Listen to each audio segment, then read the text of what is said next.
Brother, bali ay ilang taon ka nang nagtatrabaho sa ibang bansa? Bali po, 18 years na ako sa 18 years. pero sa dalawang bansa. Okay. Nandito ka ngayon kasi may problema ka sa lisensya, di ba? Nung ikaw ba ay umalis sa Pilipinas, may lisensya ka. Opo, meron akong lisensya. Bali, Tapos, yung 18 years mo sa abroad, pabalik-balik. opo, bali. Okay. At nabanggit mo kanina, pumunta ka sa LTO ng Sa Imus po. IMOS Yes, LTO. SD. Para, siyempre, gusto mong ma-renew ang lisensya mo Opo, yun yun. sa Pilipinas. Pati nga ng papel mo. Ito ang lisensya mo sa Cayman Islands. No? Ay, opo, yun po yung ginagamit ko na driver's license. Okay. Professional po yun. Professional. Yes, sir. At ito ay hindi expired. Opo. Ang expiration nito sa 2027 pa, Opo, January. January po next year. No? Professional Opo, driver's opo. license. At kanina, nung nag-uusap tayo, tiningnan ko yung passport mo eh. Bumalik ka sa Pilipinas noong April 23, 2026. Opo, drop po. April 20. Anong gusto ng LTO IMOS? Sinabi po sa akin is ano po yung kukuha po ako ng parang loss license. Yung affidavit of loss, yung po yung pinapakuha sa akin. I-declare mo na Hindi, nawawala. parang ganun po ang gusto nila instead na mapalitan ng professional driver's license dito sa Pilipinas, yung conversion na sinasabi. Tapos kanina may nabanggit ka, mag-uumpisa ka uli sa theoretical driving course. Parang ganun po. Pagkakuha ko po ng affidavit of loss, ang susunod po na process is magre-written exam. Oh. Pagtapos po ng written So, exam, meron pa pong isa. Yes.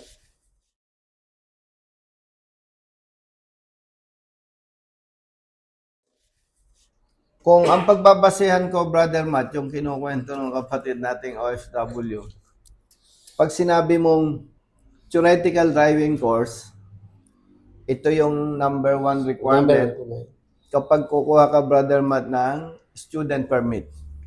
Ang gustong sabihin ng LTO IMOS, magsisimula ka ulit. Parang gano'n na rin po yun. Kasi Oo. una po sa affidavit of loss, tapos ito susunod is written exam. Kung babasihan ng iyong lisensya, ang iyong passport, no? Maituturing na hindi expired ang lisensya mo sa Pilipinas. Bakit? Umalis ka, may lisensya ka, makikita naman sa record, 18 years, Brother Matt, pabalik-balik siya sa ibang bansa. Ngayon, gusto mong magka-lisensya sa Pilipinas para nga naman mayroong ka ring lisensya sa Pilipinas at ang lisensya mo, sabi mo, professional. At itong iyong lisensya sa Cayman Islands, professional din. Pero ang gusto, back to student permit ka. Parang ganun naman magiging... Ay, ganun talaga kasi ang tono ng LTO base sa kwento mo, dahil dormant yung lisensya mo sa Pilipinas, mag-uumpisa ka ulit sa simula. Pero, sabi ko nga doon sa kaibigan ko sa LTO, Brother Matt, hindi ka lang matalino eh. Bakit?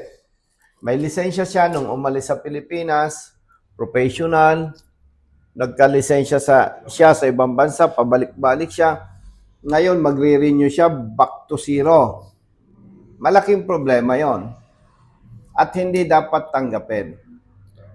Ngayon,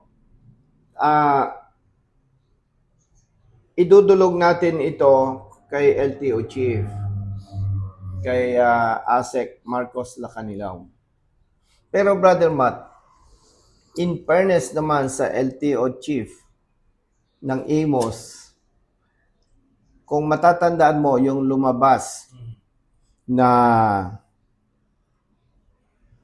directive ba o resolution or memorandum galing ombudsman na kung hindi ako nagkakamali, inuutos doon na huwag gamitin ng LTO yung Stratcom. Brother Matt, yung Stratcom, para din alam mo kapatid, yung old system na ginagamit ng LTO. Okay? So kung sinasabi at inuutos ng ombudsman na hindi na pwedeng gamitin ng LTO yung Stratcom, yung old system, ang ginagamit nila ngayon, LTMS. Ito yung latest na system. At base doon sa mga lumalapit sa amin, brother, may malaking problema ang LTO sa LTMS dito sa system na ito. Na kung saan may sistema doon na talagang alam mong mali, pero halimbawa LTO personnel kami at may katwiran ka, gusto naming itama yung mali doon sa system, wala kaming kapangyarihan kasi system ang nagdidikta. Brother Matt, ano? Kaya idudulog natin ito kay LTO chief, pero yun yung isang problemang nakikita ko na may hinahanap ang system, hindi mai-supply, Brother Matt. No? May hinahanap ang system, hindi mai-supply ng LTO, district, ng IMOS.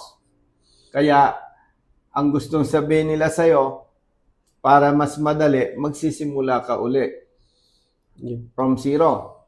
Pero, hindi naman tama. Dahil meron kang professional driver's license.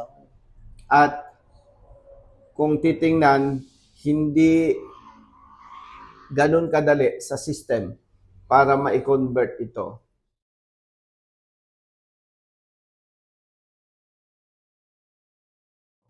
Para sa local driver's license at professional ulit. Kaya kapatid, ang masasabi ko sa iyo, idudulog natin ito kay LTO chief. At siyempre, siya yung chief ng LTO. Kung may mali do sa system, I think makakapagbigay siya ng order na itama ito para sa iyo. May mga dumulog na sa amin na idunulog namin kay LTO chief. Kasi siya lang ang makakapagbigay ng instruction na ma-resolve ang problema mo. Sa lower units ng LTO, hindi madali para sa kanila. Sa upper talagang sa head office. At ito naman ay hindi mahirap i-justify kay LTO chief. At marami na kaming natulungan, nakapareho. Kumain ba kayo ng tanghalian? Pinakain kayo dito sa office? Sarap nga ako, gulay, tsaka masarap, ha? medyo naparami. Hindi kami kumakain ng pork. Kaming baboy. Hindi na rin, bukas na. Oo, iniwasan na namin yun. So, brother, ibabalik ko ito sa'yo. Mag-i-schedule tayo, usap kayo ni Insan. Pupunta tayo kay LTO chief. Kailan palang balik mo sa ibang bansa? Bali po dun sa immigration rules, kailangan po mag-exit ng 1 taon dun sa bansa na pinagtatrabaho. Meron po silang patakaran. Huwag kang mag-exceed. Kailangan ko pong umalis ng bansa ng after 9 years. Yung 1 year po, kailangan kong umalis sa isla. At after 1 year, sakto pa lang ako makakabalik. Okay. Pero yung kanilang patakaran, iba po kasi pag sa ibang bansa. Pero dun sa Cayman, yun yung tinatawag nilang. So, ibig sabihin pala, obligado siya na mag-renew ng local driver's license kasi mag-i-expire yung lisensya mo. Pag nag-expire yung lisensya mo, problema ko na naman yun pagpunta ko doon. Wala kang lisensya. Hindi ka qualified. Yes, sir. Mag-i-expire ang kanyang lisensya sa Cayman Islands. January. Next year. Ang balik ko pa, April or May. O di mag-expire yung lisensya niya sa Cayman. Tatamaan talaga ang expiration. So mag-expire yung kanyang lisensya sa Cayman Islands.